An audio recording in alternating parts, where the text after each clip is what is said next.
किसी भी व्यक्ति का अगर मंगल ग्रह खराब हो तो उस व्यक्ति के अंदर साहस ही नहीं रहता लड़ने का।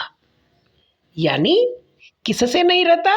समाज का सामना करने का।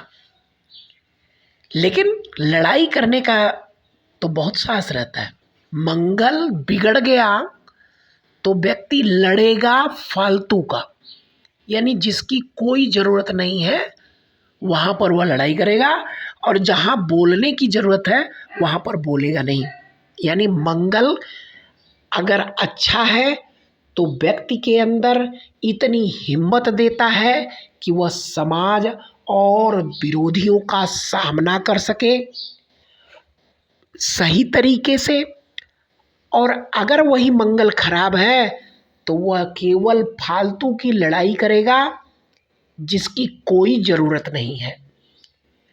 मंगल अगर अच्छा है तो उस व्यक्ति को करोड़पति बनाता है, क्योंकि जुझारू है मंगल। जिस चीज़ के लिए उसे दे दिया गया काम वह उस काम को करेगा। मंगल और केतु दोनों ही जुझारू हैं। मंगल दिमाग के अंदर दिमाग भी है, लेकिन केतु के अंदर दिमाग नहीं है। यानी मंगल अगर किसी से लड़ेगा तो वह व्यक्ति विशेष से लड़ेगा, सबका नुकसान करने की कोई उसके अंदर बुद्धि नहीं होती, यानी कोई ऐसी भावना नहीं होती कि सबका नुकसान हो। लेकिन केतु अगर विस्फोटक हो गया तो आतंकवादी बनाता है। यानी वह एक बम फोड़ेगा, उससे कोई मतलब नहीं है कि 50 मर रहे हैं कि 1000 मर रहे हैं। यानी केतु और मंगल में यही अंतर है। और मंगल जिस भी भाव में आता है वह यह दर्शाता है यहाँ पर कुछ न कुछ कमी है, आपको वहाँ पर कमी एहसास होगी। और उसी कमी से लड़ने के लिए ईश्वर ने या आपकी आत्मा ने वहाँ पर मंगल को व्यवस्थित किया है। सिपाही वहीं लगता है जहाँ पर डेंजर रहता है, जहाँ पर कुछ खतरा है।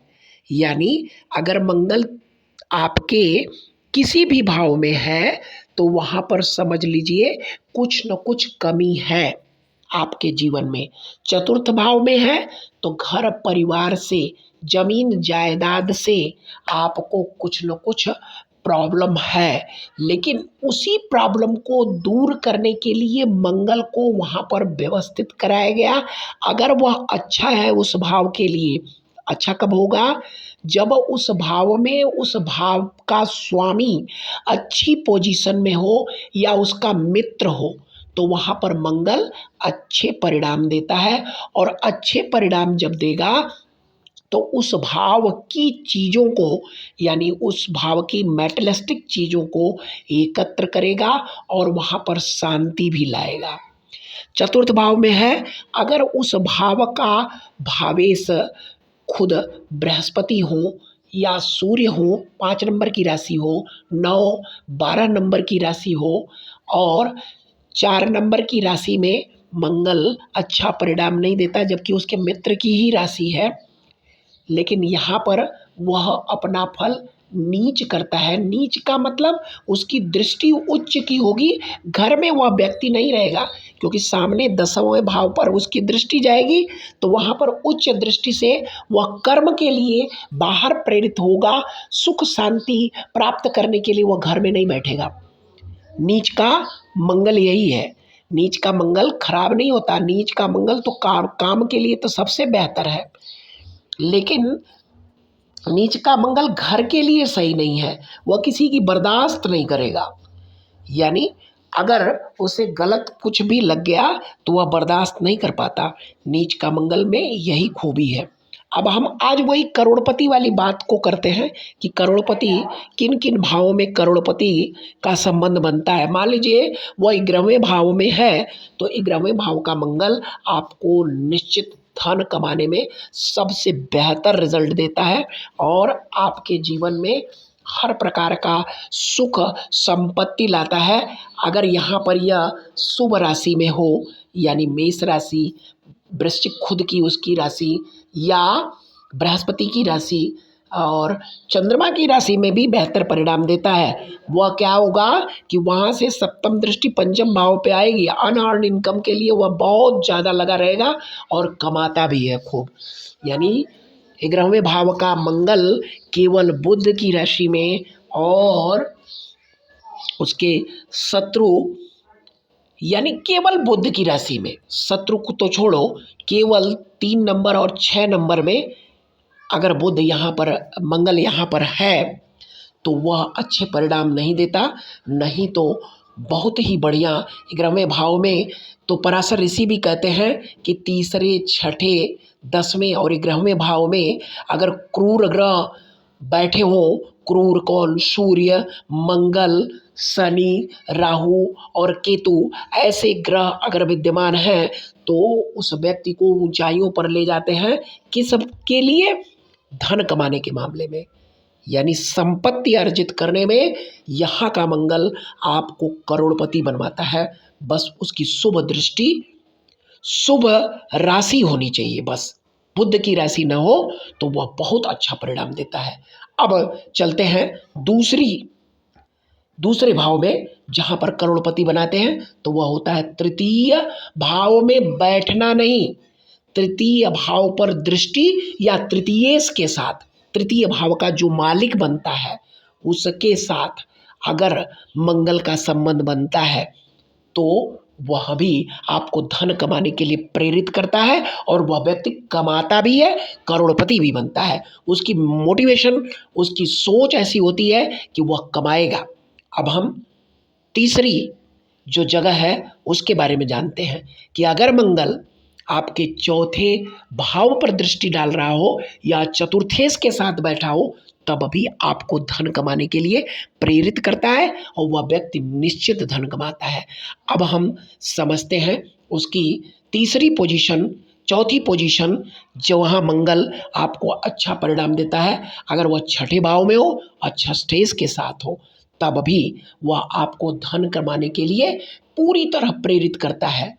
अब एक संबंध और समझते हैं कि शनि और सूर्य का संबंध आमने सामने हो तो यहाँ पर पिता तो परेशान रहेगा लेकिन वह व्यक्ति धन कमाने में बहुत ही बेहतर परिणाम देता है। पिता से झूठ बोलता है, शनि और सूर्य के संबंध में पिता से वह झूठ बोलेगा लेकिन धन अच्छा कमाता है। अब हम एक दृष्टि और समझते हैं कि जो अगर शनि का भी संबंध 11वें भाव से हो, राहु का भी संबंध 11वें भाव से हो तो ऐसे लोग भी खूब धन कमाते हैं और अपार संपत्ति कमाकर करोड़पति क्या अरबपति तक बनते हैं। मैं करोड़पति की बात लिख रहा हूँ, अरबपति तक बनते हैं। लेकिन यही है कि यहाँ पर उपस्थित शनि और राहु, शनि का संबंध बना तो तीसरी दृष्टि से लग्न पर को देखेंगे तो ऐसे लोग अपने काम के लिए फ्रस्ट्रेट हो जाते हैं, यानी बहुत ज़्यादा डिप्रेस हो जाते हैं ऐसे लोग जिनका शनि 11वें भाव में हो।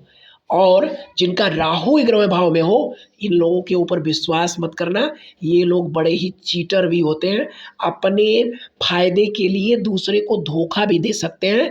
तो इन लोगों से थोड़ा सा बचकर रहना चाहिए, लेकिन धन कमाने के लिए मामले में बहुत ही बेहतर होते हैं। ऐसा नहीं कि जिसका सबका राहु 11वें भाव में हो सभी के सभी लोग धन कमाएंगे, सभी के सभी लोग अब अरबपति खरबपति हो जाएंगे, ऐसा नहीं। 11वें भाव का स्वामी भी बेहतर होना चाहिए और इनसे शुभ संबंध हो।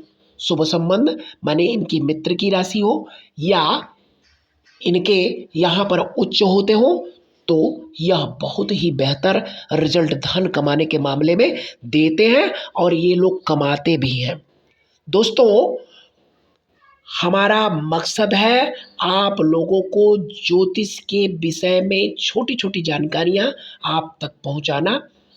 और अगर यह ज्ञानवर्धक बातें आप लोगों को अच्छी लगती हैं तो कृपया चैनल को सब्सक्राइब भी करें और कमेंट भी करें कि जहां मेरी गलती हो सकता है हम हम अपनी गलती को एक्सेप्ट करने के लिए तैयार हैं। आप सभी ज्योतिष मित्र हैं, हमारे लिए बेहतर संभावनाओं को देने वाले हैं।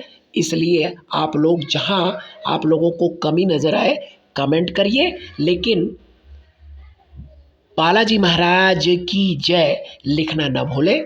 जय जय श्री राधे।